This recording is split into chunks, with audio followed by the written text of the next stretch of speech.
folks, Doug Schrader here, Carleton Equipment. Today we're going to get up into the cab. We're going to talk about operator comfort. Let's get in. So one of the things that we make sure when we demo this equipment with any new operator, any new company is to talk about operator comfort. Operator comfort's a big deal. It's going to make you more productive, you'll have less fatigue, and it'll extend your career, because this thing, as you know, isn't the most comfortable thing to work in all day. So let's talk about what we go through first, is seat adjustment. We want you to be able to adjust the seat forward and backwards till your feet line up with these brake pedals real well. We don't want you stretching for them. The next thing is your back adjustment for the back of the seat to get comfortable. Goes up and down, get that correct. In between the seat, we've got an air ride seat. You can let air out, increase air. Of course, I'm a bigger guy. I got to put more air in to support me. But we want to make sure that all of that is set up when you get in this machine. Then we can adjust the steering wheel for height and tilt it down so it's comfortable. Now I'm completely comfortable. The last thing that I'm going to do is over here on this arm bar. I've got a armrest right here that needs to be adjusted for height. It's just a quick little lever right here. Get that thing down to where your arm does not have to strain to get to this joystick. In addition, some people may have longer arms than I do. So there's a little pedal adjustment down here on this console. We can move this console forward and backwards, and so that joystick is exactly the right distance away for your arm. Again, comfort is a big deal. Makes you work longer days with less chance of accidents. So there's a few additional things I want to talk about when it comes to comfort. First, to shift this thing, you're going to put it into automatic shift mode. You're going to shift forward, reverse, and neutral with your thumb. We'll show you the joystick here in a second. Very simple to switch gears, and you'll be less fatigued at the end of the day for doing so with your thumb. In addition to that, behind my right shoulder is a hot and a cold box. You run your air conditioning in the summertime, it's going to keep whatever's in there cold. Run the heater in the wintertime, it's going to keep it warm. I've got two things for comfort worth mentioning. One, sun visors, front and back, to keep the sun out of your eyes on those days. And then the final thing is you. There's a button on this machine in the back of the seat, turn on the heat seaters. So you're gonna be comfortable all winter long. Okay, we're inside the cab here. I just wanna go over the buttons and features on this console on your right-hand side and talk about what they do and how they can affect you. First, we've got the joystick. You've got a horn on here. You've got the ability to shift from forward to reverse and neutral, as well as operate the boom and the bucket, all from this joystick. Right here beside here is the auxiliary hydraulics. If you were going to have a grapple on or a broom, this is how you would operate that. The next feature we come to here is a 24-volt power outlet. Someone may want to charge their cell phone, but that's not what it's for. It is for running TVs and microwaves. Other places in the world, they do that quite often. So it's a 24-volt power outlet that looks like a cigarette lighter.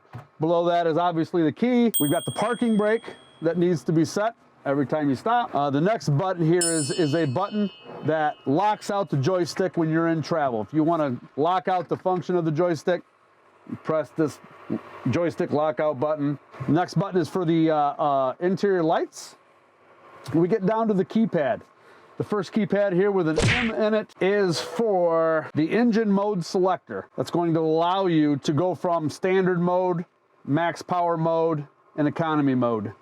By pushing the button, you can choose the mode that you want for your activity. If you don't need all the power in the world, want to be more fuel efficient, put it in economy mode. The next button is the transmission mode selector. This is going to allow you in automatic mode to shift from first gear to fourth gear automatically, or from second gear to fourth gear automatically.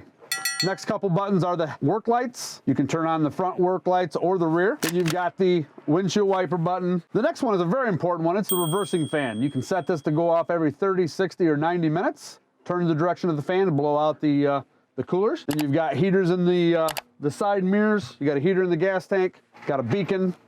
And the next button is an emergency steer button. That we typically don't activate on the machines we bring here into Michigan. Then there is a cigarette 12-volt lighter that you can charge your cell phone for on the very bottom here. So that kind of runs through all the controls just on this right console, and with most important ones probably being the engine selector and the transmission selector. Next, we're going to go to the dash. Okay, so now we're on the dash of this machine. I want to go over the main features. There's a lot here, but let me go over the main features. We got the keypad to the left of the dash now. The first 4 buttons allows you to go through the screen on the dashboard here to go through all the configurations. It allows you to escape or enter to manipulate through that screen. Okay, so those are the first 4 buttons here. This next one is called the kick out up and down of the boom kick out. It allows you to get to a certain height, the dump height, and preset a height, and then go down to a return to dig type scenario where you're foot off the ground and hit that. So you can push the joystick into detent forward or reverse, and it'll go to those and kick out at that exact height. The next button is for a return to dig. If you want the bucket to self-level no matter where it's at in the cycle, turn on that feature. The next one is the transmission cutout. When you push that button, you're going to be able to push the brake in about 1 inch. It disengages the transmission so you can rev up the machine to increase the speed of the boom and bucket. The next button is ride control. It decreases spillage in the bucket when you're traveling around, improves the ride for the operator. The final button, if this was a locking differential machine, you could turn that on and leave it on. And we typically purchase limited slip differentials in machines in Michigan.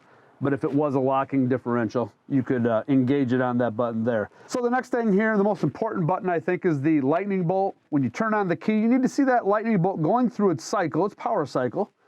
And that tells you that the computer is up and running and communicating with everything on the machine. It's safe to start it. So once you see that thing going, it's safe to start. You'll see a clock.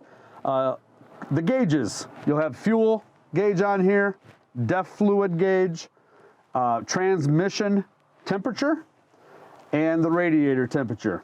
In addition to that, you can see whether the machine is in neutral, forward gear, reversing gear.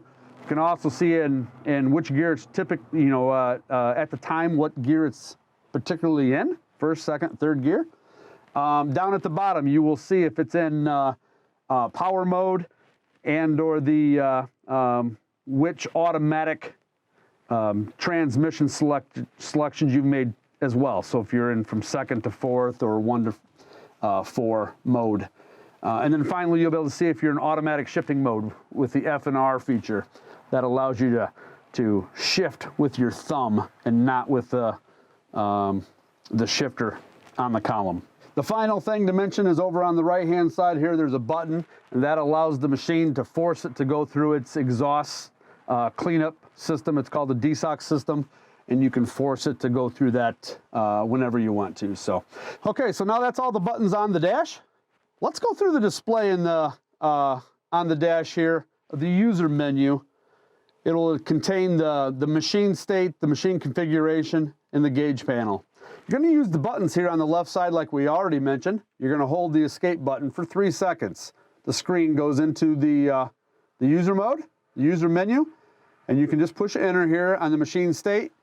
It'll show you all the monitoring features that the unit currently has, which includes the battery, your main pressures, coolant temperatures, all those diagnostics that you may want to see during the day. Next thing is your filter and oil hour information. When you click on this, you're going to be able to see all the filters on the machine and the status of which they need to be changed, if it's 500 hours or 1,000, and where it's at in that cycle. So if you're getting close on a filter, before you head out to a job, you could make that change. But you can see it here on the screen, and it's made it very easy to keep up on those maintenance items. The next thing is the machine information, and this is just going to tell you the serial number of the machine. That way, if you have to call from the field to get a part, you'll be able to see the serial number right here from the screen. Very handy. Next thing is the fuel efficiency data. As fuel is getting more and more expensive, this screen here will help you ensure that your team is being as efficient as possible. Now we're going to switch over to the machine configuration tab. In here, it's going to be able to set the reversing fan from 30, 60 to 90 minutes.